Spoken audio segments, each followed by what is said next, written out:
Il suffit pour certains de constater la réalité de ces œuvres merveilleuses, les miracles, pour adhérer à la personne du Christ, alors que d'autres y demeurent rebelles ou insensibles, ne comprenant point leur signification. C'est dire que la simple vision est insuffisante pour engendrer la conviction. Les faits les plus étonnants ont besoin d'être interprétés.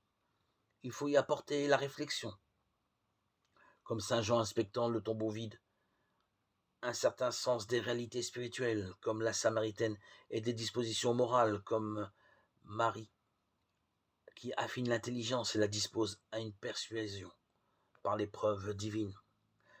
C'est alors que les yeux du cœur, plus vifs que les yeux de la chair, voient la gloire de Dieu, manifestée en Jésus-Christ. Dieu en personne, corroborant le message de Jésus, et celui-ci apparaissant dans la lumière.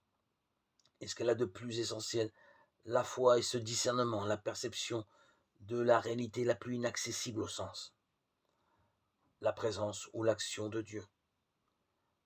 À partir du signe qu'est le miracle de Jésus et dans la révélation divine encore voilée, plus ou moins immédiate, la foi découvre que Jésus est le Christ, le Fils de Dieu.